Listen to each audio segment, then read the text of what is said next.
Halo, selamat pagi adik-adik, apa kabar? Hari ini kita akan kembali membahas soal tentang TPS UTBK 2020 ya. Kali ini kita akan bahas soal part 2, yaitu soal yang paling sering keluar di UTBK. Bahkan bisa dikatakan pasti keluar gitu ya. Oleh karena itu langsung saja kita mulai. Tetapi sebelumnya, apakah kalian telah membaca atau mendengarkan pengumuman tentang UTBK 2020 ya? Bisa dibaca di sini ya. Ini ada linknya. Ada perubahan yang sangat penting dan yang sangat signifikan bahwa UTBK 2020 hanya mengujikan tes potensi skolastik ya. Materi yang diujikan adalah tes potensi skolastik atau hanya tes TPA, TPS. Oke. Nanti bisa dicek di link yang di bawah ya, di link ini. Nanti baca di sana informasinya tentang UTBK 2020. Jadi ada perubahan yang sangat signifikan, yaitu materi yang diujikan adalah tes potensi skolastik. Oleh karena itu, adik-adik perlu belajar banyak tentang soal-soal TPS. Nah, di sini kita akan belajar bersama-sama soal-soal yang paling sering keluar di TPS. Dan inilah soal-soal masih tentang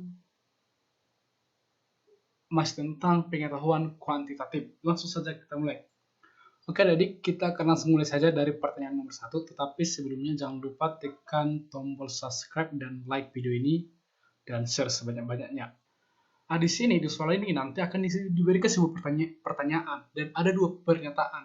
Nah, di sini kita akan melihat apakah setiap pernyataan ya, pernyataan 1 dan pernyataan 2 nanti memenuhi atau bisa menjawab pertanyaan yang diberikan. Contohnya, kalau nanti pernyataan 1 cukup dan 2 tidak perlu atau tidak cukup, maka jawabannya nanti A. Ini ya. Terus nanti jika pernyataan 2 aja yang cukup dan pernyataan 1 tidak cukup, maka jawabannya nanti B.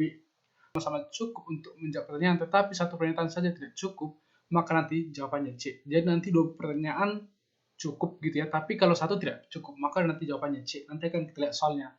Terus nanti kalau pernyataan 1 saja cukup untuk menjawab pertanyaan dan pernyataan 2 juga cukup. Jadi kalau satu aja cukup, 2 juga cukup, hanya 2 ya, tanpa perlu dua-duanya, maka jawabannya nanti D. Dan nanti kalau dia E, maka pernyataan 1 dan pernyataan 2 tidak cukup untuk menjawab pertanyaan. Mau pernyataan 1, mau pernyataan 2 tidak akan pernah cukup untuk menjawab pertanyaan. Langsung saja kita mulai dari nomor 1. Ya, di sini jumlah dari suatu himpunan bilangan adalah 450. Berapa rata-ratanya gitu ya. Nah, ini pertanyaannya. Terus pernyataan pertama, terdapat 8 bilangan di himpunan itu. Pernyataan kedua, bilangan terbesar di himpunan adalah 140 dan yang terkecil adalah 28. Kita lihat pembahasannya di sini. Yang pertama, terdapat 8 bilangan di himpunan itu. Sehingga jumlah totalnya tadi ya, jumlah totalnya 450. Terus rata-rata atau X ya di sini sama dengan jumlah total dibagi N ya. Jumlah total data dibagi banyak data. Tadi jumlah total datanya adalah 480 dibagi 8 sehingga dapat nanti rata-ratanya 56 dibagi 56,25 ya. Maka pernyataan 1 ini bisa memenuhi ya. Dari pernyataan 1 kita bisa menentukan rata-rata dari pertanyaan ini. Sehingga diperoleh rata-rata dari data pernyataan 1 atau pernyataan 1 saja cukup untuk menentukan rata-rata. Kita lihat yang kedua ya. Kita lihat yang kedua. Yang kedua, bilangan terbesar di himpunan adalah 122 dan yang terkecil 14. U1-nya 14 dan UN-nya terakhirnya 122. Maka di sini tidak bisa dicari rata-rata dari data pernyataan 2 ya. Kalau dikasih tahu U1 sekian, UN sekian, mana bisa kita cari rata-ratanya ya?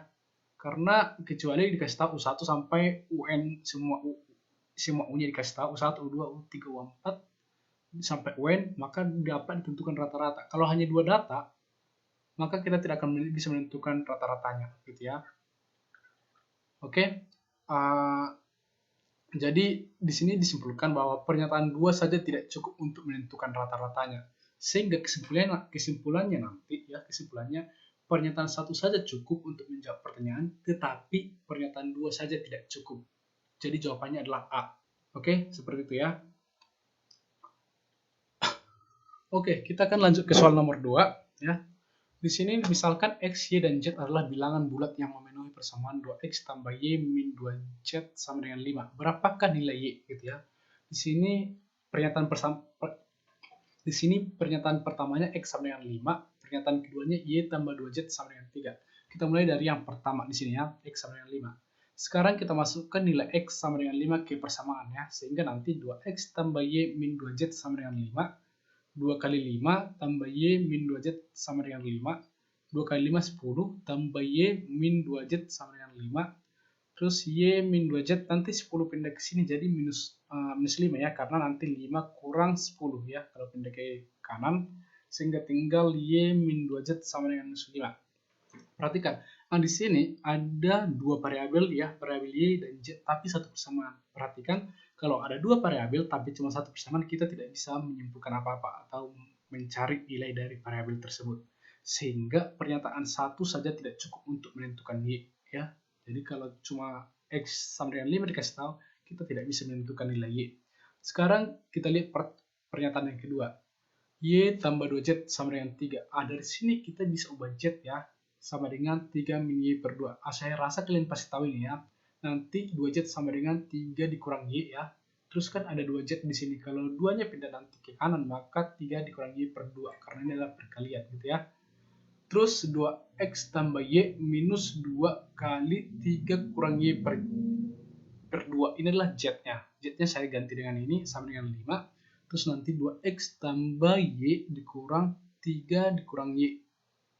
Kenapa 3 dikurang Y? Karena 2 sama 2 ini saling membagi ya, habis ya. Sehingga nanti tinggal 3 dikurang Y sama dengan 5. Terus di sini 2X tambah 2Y. 2Y ini dapat dari Y dikurang minus Y ya. Ini Y dikurang minus Y jadi plus ya. Jadi 2Y dikurang 3 sama dengan 5. Terus nanti 2X tambah 2Y sama dengan 8. Sama aja ya, pernyataan kedua kalau kita lihat ada dua variabel X dan Y tapi cuma satu persamaan. Sehingga kita tidak dapat menyimpulkan apa-apa dari persamaan dari pernyataan kedua. Pernyataan dua saja tidak cukup untuk menentukannya. Tetapi untuk menentukan Y diperlukan pernyataan 1 dan 2 ya. Karena pernyataan 1 dari satu persamaan, pernyataan 2 satu persamaan ya. Ini tadi pernyataan 1 ya. Y min 2Z sama dengan minus 5. Terus pernyataan kedua, Y tambah 2Z sama dengan 3 ini. Jadi ada dua variabel dan dua persamaan ya, Y dan Z ya. Ada dua persamaan. Kalau nanti kita gunakan ini atau menggunakan operasi eliminasi atau substitusi, maka nanti kita akan mendapatkan Y-nya sama dengan 1. Oleh karena itu, dua pernyataan bersama-sama cukup untuk menjawab pertanyaan, tetapi satu pernyataan saja tidak cukup, maka jawabannya C ya. Jadi kalau dua-dua pernyataan cukup, maka jawabannya C. Tapi kalau satu tidak bisa. Seperti itu. Oke, kita lanjut ke nomor 3. Di sini berapakah median dari himpunan H? H mengandung 3 bilangan bulat. 2. Rata-rata dan modus dari A sama-sama bernilai 5. Perhatikan pernyataan 1. H mengandung 3 bilangan bulat. Misalkan A, B, C. Pernyataan 1 tidak cukup menentukan median. Karena apa? Ya, pernyataan 1 ini tidak cukup menentukan median. Sebenarnya kalau ada 3 bilangan, maka gampang sekali menentukan mediannya ya, yaitu data tengah. Kalau ini kita lihat A, B, C. Tetapi kita tidak bisa menentukan karena median itulah nilai tengah dari sebuah bilangan yang telah diurutkan. Kalau ini kita tidak tahu berapa nilai A, berapa nilai B, berapa nilai C ya. Apakah A lebih besar dari B atau B lebih kecil dari C, kita tidak tahu. Sehingga kita tidak bisa menentukan median dari pernyataan ini. Kalau hanya kasih tahu H mengandung 3 bilangan bulat, kita tidak bisa menentukan. Kecuali kasih tahu hanya adalah 1, 2, 3, maka mediannya jelas-jelas 2 karena datanya sudah terurut dan 2 adalah di tengah gitu ya. Terus rata-rata dan modus dari A sama bernilai 5 ya ini. X-nya bernilai 5 dan modusnya MO-nya 5. Pernyataan 2 juga tidak cukup menentukan median. Ya. Pernyataan 2 juga tidak cukup menentukan median karena nanti kita tidak tahu data tengahnya ke berapa gitu ya. Data tengahnya kita tidak tahu gitu. Sama aja karena tadi median itu adalah nilai tengah yang telah terurut. Jadi ini juga pernyataan kedua ini sama sekali tidak cukup menentukan median. Tapi bagaimana kalau dia bersama-sama ya? Pernyataan 1 dan 2 tidak bisa menentukan median kecuali jika digunakan secara bersama-sama seperti pemisalan berikut ya. Seperti pemisalan berikut. Kita misalkan 3 bilangan A, B, C, bilangan mempunyai rata-rata 5 ya dan modus 5. Maka ketiga bilangan tersebut masing-masing pasti 5 ya. Pasti 5. Sehingga nilai mediannya juga pasti 5 ya. Kalau memang rata-ratanya 5 dan modusnya 5, maka mediannya otomatis 5 karena bilangannya nanti semua 5. 5 tambah 5 tambah 5, 15. Modusnya 5, rata-ratanya juga 5. Kalau ada yang lebih dari 5 pasti rata-ratanya bukan 5 gitu ya. 3 bilangan itu tapi ada satu yang tidak 5, maka nanti rata-ratanya bukan sama dengan 5. Jadi bisa disimpulkan dua pernyataan bersama-sama cukup untuk menjawab pertanyaan, tetapi satu pernyataan saja tidak cukup. Jadi soal ini cukup tricky ya, cukup tricky. Jadi kita perlu analisis yang mendalam untuk mengerjakan ini. Bisa aja nanti kita pilih pernyataan 1 dan 2 tidak memenuhi sama sekali. Tetapi kalau dihubungkan keduanya, ternyata bisa ya, bisa menjawab pertanyaan ini, bisa mencari mediannya. Seperti itu. Untuk pertanyaan keempat, berapakah luas dari lingkaran B? Nah ini, berapakah luas lingkaran B? Dikasih tahu, pertama, keliling lingkaran B adalah 44 ya. Terus yang kedua, jari-jari lingkaran B adalah 7. Penyelesaiannya di sini kita lihat, apakah kalau dikasih tahu keliling lingkaran B adalah 44 kita bisa mencari luas? Nah, kalau ini kan sangat gampang ya, pasti langsung bisa ya. Karena keliling itu adalah VR kuad, karena luas itu adalah VR pangkat 2 dan keliling itu adalah 2 VR. Maka kita dapat mencari R-nya dari kelilingnya. Keliling K sama dengan 2 VR, maka K-nya tadi 44 sama dengan 2 kali V itu 22/7 atau 3,14 dikali R, maka 44 ini kali silang ya, 44 kali 7 sama dengan 44R. Nah, nanti sama-sama dibagi 44 ya, coret sehingga nanti R-nya adalah 7. Sehingga luasnya nanti per pangkat 2, luasnya 22/7 kali 7 kali 7 sama dengan 154. Jadi pernyataan 1 saja cukup untuk menentukan luas lingkaran. Tapi kita lihat dulu pernyataan kedua, apakah cukup? Jari-jari lingkaran B adalah 7, sangat cukup ya, karena dikasih tahu jari-jarinya langsung. Ya, oleh karena itu pernyataan 2 saja cukup untuk menentukan luas lingkaran. Jadi pernyataan 1 saja cukup untuk menjawab pertanyaan dan pernyataan 2 saja cukup. Jadi jawabannya adalah D ya. Pernyataan 1 dan pernyataan 2 cukup menjawab pertanyaan, maka jawabannya adalah D. Seperti itu ya. Terus nih nomor 5. Jika N bulat, apakah 100 per N pasti bulat? Nah, di sini dikasih tahu pernyataan satunya adalah 1 lebih kecil sama dengan N lebih kecil sama dengan 4. Terus pernyataan keduanya, K kelipatan 2 yang kurang dari 12. Nah, kita lihat di sini penjelasannya. Yang pertama dulu ya. Di sini 1 lebih kecil N lebih kecil 4. Nah, kita harus tulis ya anggota N-nya. Harus tulis. Yaitu 1, 2, 3, 4. Ya. Jadi kalau 1 lebih kecil N lebih kecil sama dengan N lebih kecil sama dengan 4, maka 1 ikut ya. 4 juga ikut. Jadi 1, 2, 3, 4 itu adalah anggota N. Sehingga jika N bulat, apakah 100 per N pasti bulat? Kita lihat dulu. Kalau N-nya 1, ya dia bulat. Ya 100 per 1, 100. Kalau N-nya 2, dia juga bulat karena nanti 50. Kalau N-nya 4, dia juga bulat. Tapi kalau N-nya 3, dia tidak bulat, tapi dia desimal ya. 33,33 sekian. Dan di sini katakan pasti bulat gitu ya, pasti bulat, maka jawabannya tidak. Pernyataan 1 saja tidak cukup untuk menyatakan 100 per N bulat gitu ya, karena ada 3 ini. Terus kita lihat pernyataan kedua. N kelipatan 2 yang kurang dari 12, maka anggota N-nya adalah 2, 4, 6, 8, 10. Misalnya, kalau nanti kita gunakan 2, ya dia bulat sih gitu ya. Nanti 100 per 2, 4 juga bulat.